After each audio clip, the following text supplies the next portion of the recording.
Welcome to Monday's Ask the Experts with Bodacity's Action Heroes. And it's my pleasure and my joy to welcome Joy Evans. I know you never get that, right? Never, ever. I just want to make sure that we are actually live. Let me refresh my Facebook so we can make sure that it's working.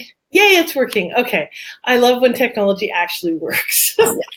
So our goal is to bring you people from both within our community and outside of our community who are doing cool things to help women lead bold lives and build bold businesses. So Joy is perfect for that. My guest today is Joy Evans, a recovering perfectionist herself. Joy mentors high-achieving women, business owners, and executives who have a big vision, yet feel they're drained and burned out. Can any of you relate?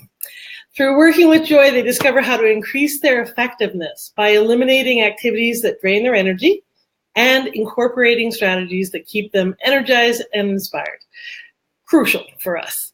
By learning to say yes to less in her own life and in her former career as a graphic designer for Fortune 100 clients, Joy eliminated resentment from her relationships, increased her income, and healed chronic asthma and back pain. Ooh, that sounds good. I want to hear about that. She's an award-winning author, and her second book, Achieve More by Saying Yes to Less, just released on Amazon on January 2nd, 2018. So congratulations and welcome, Joy. Thank you so much for having me, Jannette. That's an awesome accomplishment. So I've got a bunch of, our kind of standard questions that we ask people, but tell us a bit about yourself and tell us, how was the journey of writing that book? Well, the journey was hard. I'll start there. I understand what it actually means to write a book, right?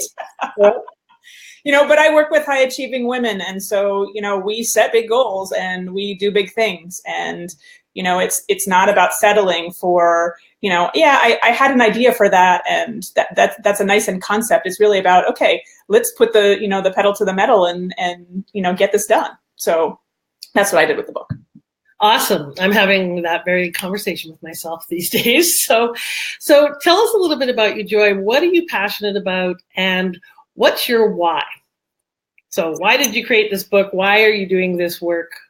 Just why? So here's the thing, if you look around, like everywhere we look, it's really easy to see where there are problems in our world. Really big problems, hunger and war and fear. And it's just like everywhere. You just barely have to do anything to notice all of that. And what I know is that women who are high achievers are the change makers in the world right now. We're bringing forward the compassion, the love, the connection that our world needs right now in order to heal. And yet the problems that we have are so big that there is no way that they're going to be solved in a day or a week or a year. This is like such a long ongoing process. And what I know is that if high achieving women continue at the place that they are right now with their full plates, that sets them up to get sick. I experienced that myself. And when you get sick and you don't take care of it, it eliminates your ability to achieve anything. It eliminates your enjoyment of life. And it certainly cannot affect any of these big changes that need to happen. So that's kind of where I'm at with it. I hear you. So, but let's go back a little further. Why is that something that's definitely true? And why is that the thing that you care about? Because there's lots of problems in the world that we can all solve. So what was the genesis of that for you? So I grew up with asthma. And that was kind of my journey, kind of getting started in personal development and so forth. And I also was a high achiever. My parents were high achievers that sort of like, just stick me in the funnel and, got forward with the, being highly self-critical and not settling for second best and, all of these like pressure oriented things. So it set me sort of up in this pressure cooker, which affected my health in a whole lot of ways. And I totally took that into my business, saying yes to a whole lot of things that weren't in alignment for me when I started my career as a graphic designer. And so I had, late night projects that weren't a fit for me and clients that weren't a fit for me. And, I was overextended with my family. Like there was just a lot of places where I was just like way out of alignment. And, I had chronic back pain and a lot of resent in my relationships because I was just overcommitted and like doing things that I thought I should, not because I wanted to. And, it just, life did not feel good. And I got to this point where I was feeling really crappy. I called what I did gift wrapping garbage. Okay, so I'll give you a little backstory in that. So I worked with, manufacturers who made products in China, and my job was to package it all up nice and pretty so that people would buy it. Yeah. Okay, so clearly I didn't feel really good about doing that because a lot of the stuff, like, it would wind up in the landfill pretty quickly. It just really didn't feel good to me. So I was sitting on my bed one day, and I was getting ready to go gift wrap garbage. And this voice came into my head that was like, Joy, if you don't do something different, you're going to get sick again. Remember I told you the story about asthma?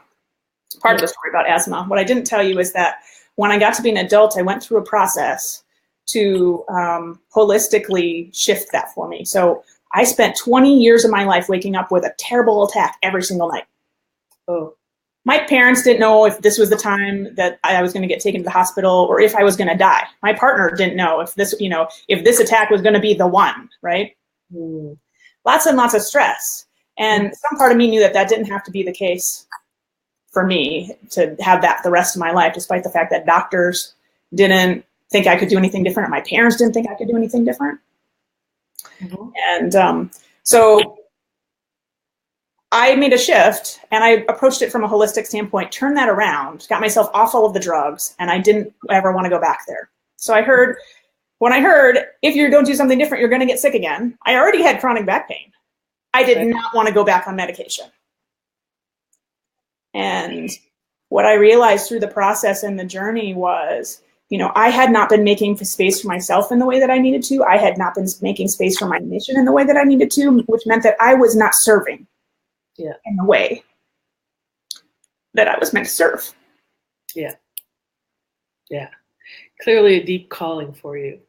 And I recently, having pneumonia and not being able to breathe, I have a whole new appreciation, because I've never had that experience before, of a bit of what it's like for people who can't breathe. It's a terrifying thing to go through. And I can't imagine living with it day in, day out. So yeah, I would see where that would be very highly motivating, and not wanting other people to go through that. So tell me a little bit about, you said high achieving women, but that's pretty big title. So who do you serve? Who is your kind of ideal client, and how do you serve them? Yeah, so I work with business owners, managers, and executives. And I help them step back from burnout through masterminds and one-on-one mentoring and VIP, visiting their house. I actually help them simplify what's happening in their home so that it's not as distracting for them. We have a process that helps them take a 7-day work-free vacation without worry. So lots of different interesting ways that really help set people free in life and work. Awesome. So it sounds very hands-on. So it's not only programs and your book and things like that, but you actually like go into their house and help them. Yeah. That's really cool. So give us 3 tips that our members would be able to use that would help them with being able to say, yes to less. How do we simplify? How do we declutter? How do we get to that point where there's less stress? So what are some tips that so the first piece that I would say is making sure that you're running your cell phone instead of your cell phone running you. Okay. So it's really easy to kind of let technology run our lives. And, I'll say the problem is not the technology itself. It's actually the way we engage and manage our relationships through that technology.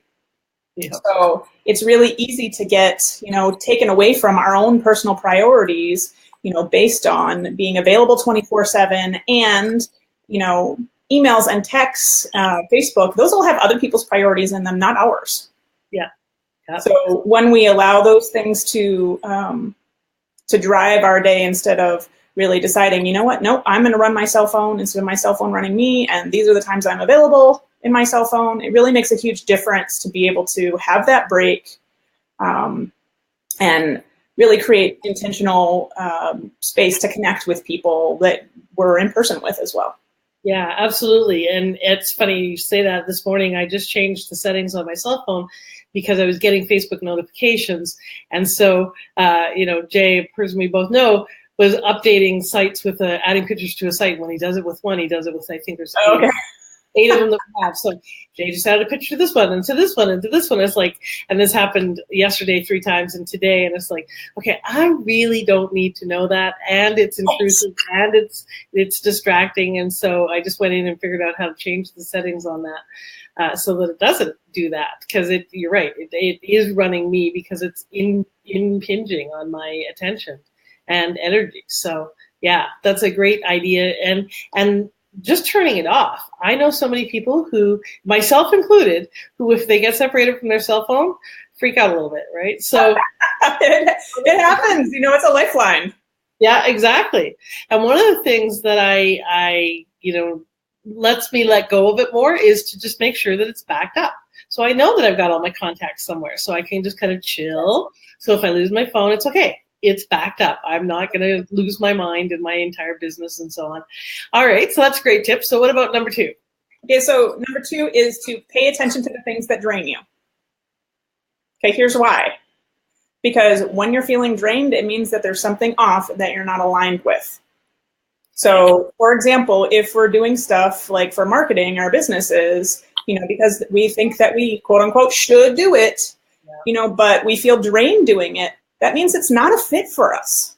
Yeah. It's not aligned. And alignment is key to keeping us in the flow of what it is that we're doing and creating stuff with more ease and joy and speed, honestly. Yeah. With less effort. Okay, so, but how do you support your clients in shifting the mindset that they have to do it all? Because those shoulds are pretty invasive. You should have this and that marketing channel, and you should create this kind of business model and so forth. So what's the mindset shift that allows people to let go of those shoulds? Because otherwise we figure we got to wear all the hats and delegation. And especially there's a big story, especially if they're solopreneurs or in a small business. Well, I can't afford to delegate it. I don't have staff, so I have to do it. Right. So what's the way around that? So to me, it comes down to the idea of where are we at our best? Because where we're at our best is where we can achieve our biggest results the fastest.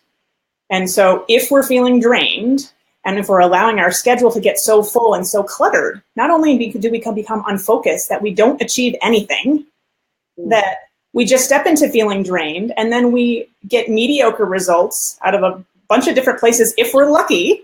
Mm-hmm. And so if we want to be effective, that means streamline. Right. That means narrow everything. Right. Okay. And so it makes great sense. And some of the big challenge with that is just permission to do what we love and what we're good at instead of the things that we think we should be doing, right? And part of it is that practicality of it's not my genius, it's not efficient because I'm not doing it quickly because I'm resisting it, that makes a lot of sense logically, but often it just comes right down to it's okay to not do it. It's okay to, and not only okay, but a great idea to call in someone else and get it done some other way and get creative about that, because sometimes they don't have the money, but there's lots of ways to get things done, or simply not do them. Right. Well, and that's an issue. I mean, I'm glad that you brought that up because that's an issue regardless of the scale of your business. There's always going to be more things you can add and more things you can do and whatever. Well, where does it end? Right. Like, how can we do something at a scale that makes sense for us right now? Right. So do you have any suggestions on how to clarify the scale? Because what I know about most women is that we have the tendency where the bar is just constantly out of reach, right? So if I get here, then I need to be here. If I get there, well, then I need to be here. And so they can never win. So how do we know when the scale is appropriate, that the amount of work that we're doing is what we should be doing? What's coming to mind for me is really bringing the focus back to what are my priorities? What am I creating in my life that's important to me? Am I living that right now? because we can live a very simple life and be living our highest priorities right now, regardless of where we are in our business. Mm-hmm. And if we let those things get out of alignment, then we're out of alignment, and then we step out of flow. Yeah, that's absolutely true. And then, and not only is it not effective, but there's no joy in it. I've gone through last year. I really noticed for myself. I did a lot of. So my intention for this year is to move from dogged to dancing. Oh, nice. Last year was a lot of doggedness, like heads down, do the work, just plow through it, get it done. A lot of shoulds and have tos, and no fun. There was just no enjoyment and play, and I wasn't dancing with life. I wasn't dancing literally or figuratively. And so my goal this year is to focus on dancing as opposed to dogged, so that I can. Yay! Yeah, exactly. Okay, what's tip number 3? All right, and tip number 3 is say no when you want to. Okay. And I'll share with you my favorite technique for how to do that in a loving way that will get people falling in love with you when you do it. Because here's the thing that I notice for women. So our main survival strategy is relationships. And when we perceive that a relationship might be threatened, our little survival strategy monitor in our subconscious kind of kicks in, because here's why. So men's survival strategy, is being stronger or faster, right? As women, we're not going to outrun the guys typically.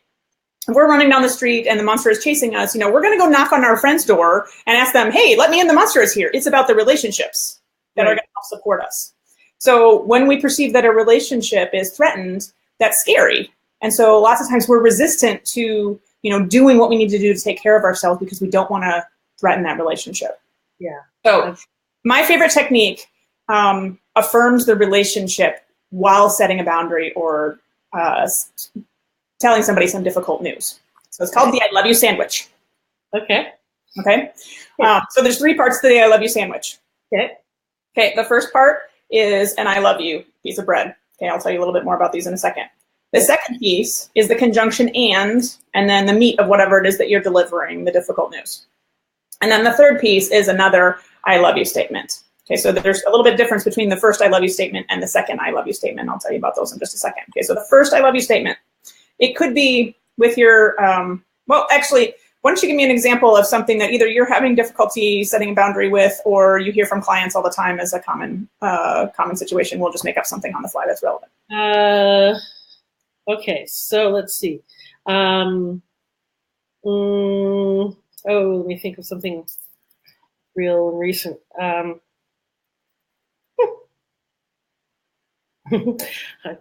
Sorry, I put you on the spot. I put you on the spot. I don't have a lot to say no to, or okay. So I think part of a no would be someone else's, a client's agenda, and they've got like all this work that they want done, and they just keep assuming that you're going to just expand your time to fit all the work in, no matter what.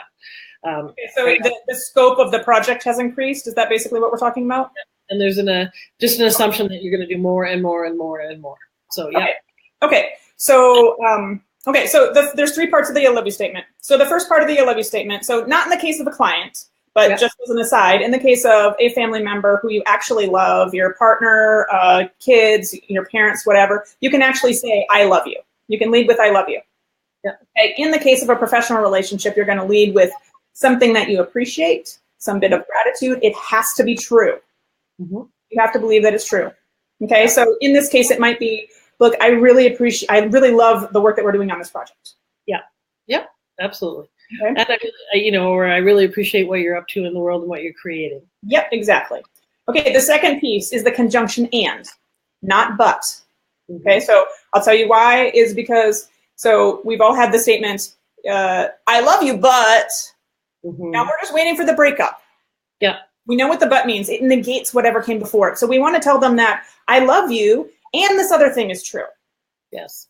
Okay. So I love what you're up to in the world, and we agreed on that the scope of the project would look like this. and a timeline to complete those things would be this. Right. Yeah. So let's decide what your highest priorities are. And, well, actually, I'm stepping into number 3 here. So now you're going to give another I love you statement. Right. This I love you statement, the first I love you statement gets them listening. The second I love you statement affirms the relationship. Okay. Okay. So it's not a literal I love you, it affirms the relationship. So it's kind of like, okay, let's do this together. Let's figure this out. How can we, you know, how can we, like, this is what I'm willing to do. Okay. Okay. Yep. So in this case, it might be like, let's figure out what your highest priorities are so that we can get them done in the timeline that you want. And if you want to add more things to this project, we can look at doing that. Okay. Yeah, that makes sense. Or this is how much adding this extra stuff is going to be. Right. You know, it might actually include some part of that. Right. Makes sense. Yep. So it's the practical, what's the alternative that I'm willing and what's the boundary in together. Okay, so I'm willing to do this, which means I'm not willing to do that by default.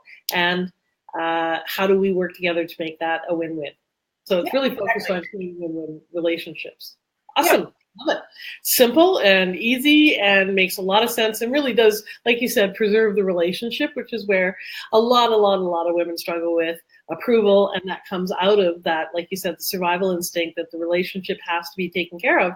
So you have to approve of me. And therefore we get all twisty and kinky and all sorts of stuff that comes out of approval when this is just a way to really concretely manage our approval needs and the relationship and the boundary. So that's great. I love it. And it works verbally and over text and over email. I use it all 3 ways. My clients use it all 3 ways and get fabulous results. Love it. Okay. So in Bodacity, we really help women make the leap from, you know, it might be a job to entrepreneurship. It might be into a mobile lifestyle. It's that leap that takes courage, where they're moving from what's expected of them to what they want to do. So putting themselves in front of the list. So when you made the leap, either in terms of your moving into your own business, or perhaps there was another leap that was bigger than that, what did you do? How did you manage that process? What was your way of being able to make the leap? Because different people do it differently. So what was your way of making the leap in your life? Well, we started coming to the story of how I shifted from gift wrapping garbage into what it is that I'm doing now. And really, when I was on the bed at that moment and hearing that voice of, if you don't get sick again, like that was the moment that just changed everything. Right. And so the solution to that was support. There was no way that I changed, you know, what I believed, that I changed my behavior, that I did anything. I mean, I was so accustomed to doing everything on my own. You know, and I got so much mentoring and help to be able to shift into changing the way that I was into the way that actually made sense for me, the way that was more real for me. So what kind of specific help did you get, and how did you find the help that you wanted? What was your criteria and your way of finding the right support structures? You know, there was I can't even count how many people I worked with. So really, a lot of times it was, okay, here's the issue that I'm having that I need help with. Let's go find the expert that's going to help me do that. You know, and so that was where I started. Let's go find somebody who's done this before.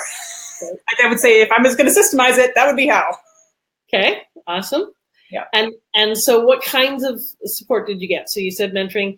Was that informal mentoring? Did you hire coaches? Masterminds? What was your structures? Yeah, so I didn't discover masterminds until later. That was unfortunate. But yes, I worked with a couple different coaches. I had one of the issues that I was having was a lot of intuitive issues that I was having. So I was picking up other people's stuff, and that was very difficult for me because I was feeling everyone else's emotions in my body as if they were mine. Managing all of that was very challenging and added to the complexity of everything else. And getting that under control was really something that I needed support from somebody else who had that skill. So I worked with a woman who really helped me figure out how to manage my own sensitivities in a different way. Cool. Yeah, that's a big thing because I know a lot of women in particular are very intuitive and sensitive, and and don't know how to ground that. So you went and found someone specific for that particular issue to start with, so that you could then be present and work with people and work in that kind of environment or that situation. Awesome. All right. And what else did it take for you to make the leap? How did you find the courage? Was it just external support and accountability, or was there something else? I think the internal thing was like, damn, I'm committed. Like we are not going to this other place. Okay. Yeah. So there was a firm no, which allowed you to shift into the yes of, okay, I'm going in that direction. So tell me about the commitment. And I know I'm asking you a lot of things that are not necessarily, kind of intuitive or things that we've thought about for most people, but I'm not going there. So a pushing away from doesn't necessarily translate for everybody into a moving towards. Because I think those are actually two different decisions. One is not doing that and pushing away from that, moving away from what we fear, what we don't want, and committing to being an entrepreneur, moving towards business. Yes, they were linked really strongly for you, but was there a component of the saying yes to what you were moving towards? Was that a separate decision, or was it just not this, so I'm going there? At that time, let's just say I was sitting in shit for a long time. I had already been sitting in shit for a long time. I've been an entrepreneur since 1999. So actually shifting into entrepreneurship, it was just like, okay, what might my business look like differently? And at that time, I really didn't have a good vision of what that was. It took quite a long time for that transition to actually happen. Yeah. By comparison. So it was more a gradual process of, how do I stop feeling burned out and resentful and, having back pain and what have you? Like, how do I help me be healthy? That was like the first sort of stage. And it wasn't until the point where, like, I've got my head on straight that I could actually see, okay, how could I use what I've learned in the journey that I've been through to help anyone else? Yeah, absolutely. Okay. I love it. And in terms of, I know many people in our business process, sometimes the business pivots or shifts in terms of who we're targeting and what our message is. And it sounds like your message was really clear kind of right from that point, that turning point. Has there been any other shifts or adjustments in your business in terms of how you're doing what you're doing? Okay, we're going to laugh right now. Yes. Like, it seems like every year I discover something else, and it's like, okay, another refinement. And in some cases, it's felt like recreating the wheel all over again, because how I see the world is so different than how I did last year or the year before and the year before. And I feel like where I'm at right now has evolved to a place where, like, this is the core of the messaging, and I understand what it is. Yeah. And I'm crying right now because, holy shit, it's been a long road to get here. Yeah, it's a big, long journey. I get it. Or it can be. It can be that it's not, but for most of us it is. And that whole journey, because there's such a longing to kind of come home to ourselves, to our message, to our people, to that space where our business is really what we intend, what we need, and on track with our purpose and our mission. And that journey can be really hard to stick with. So I honor you for hanging in, because that's part of the win, is that you get to now be doing the work you love with people you love and the way you love. And man, it takes a lot to get there. So kudos on that. That's a big accomplishment.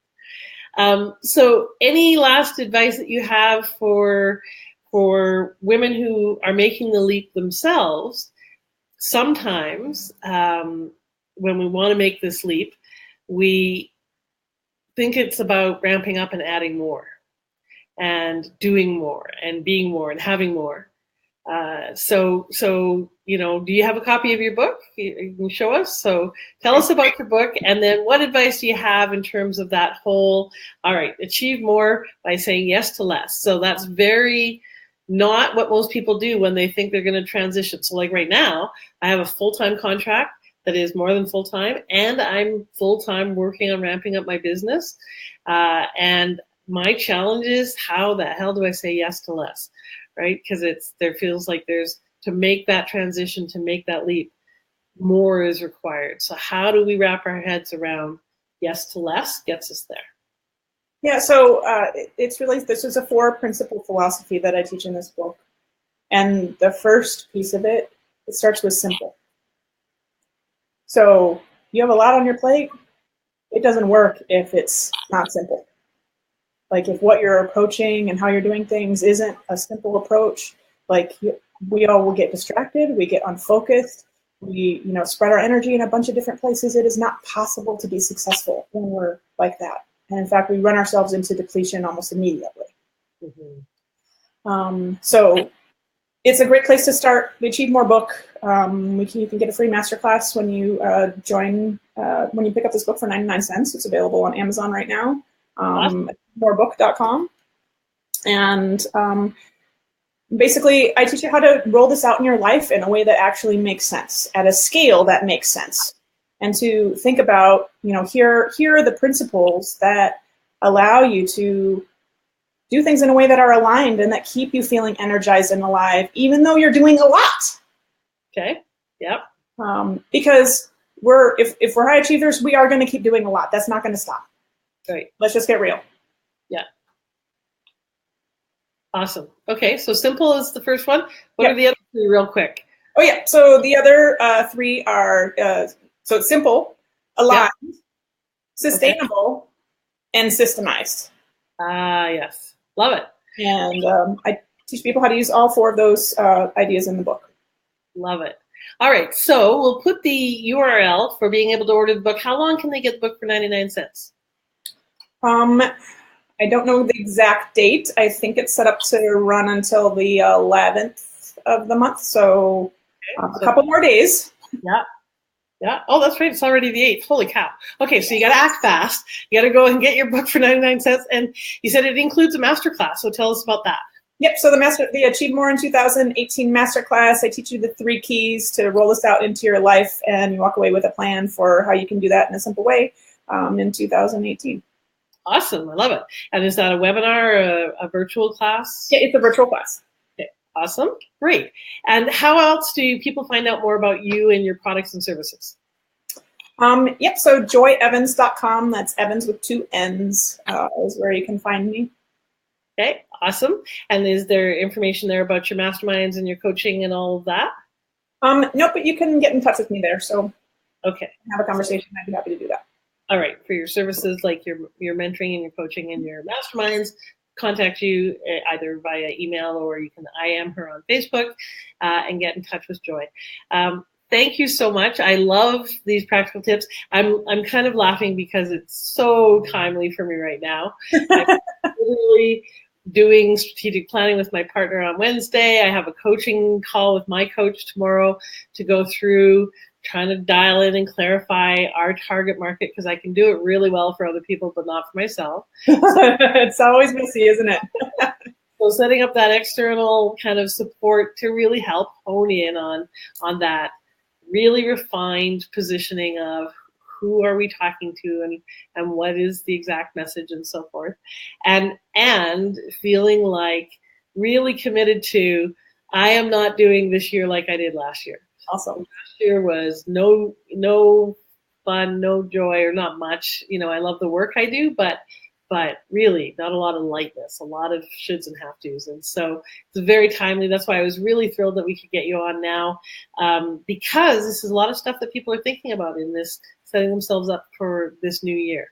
So I highly encourage all of you, when you're watching this video later, to go and get the book, do the masterclass, start your year off with some joy, some ease, and with Joy Evans helping you with finding both. So thank you for being here, Joy. Thanks for doing our Ask the Experts.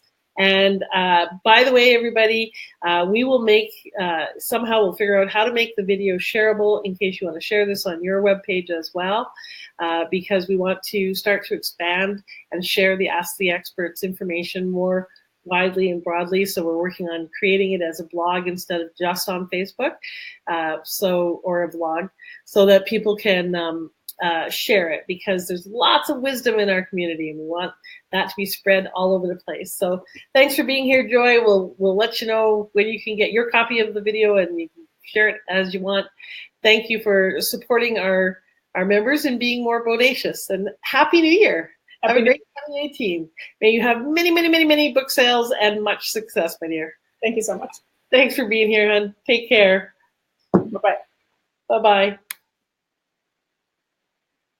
There.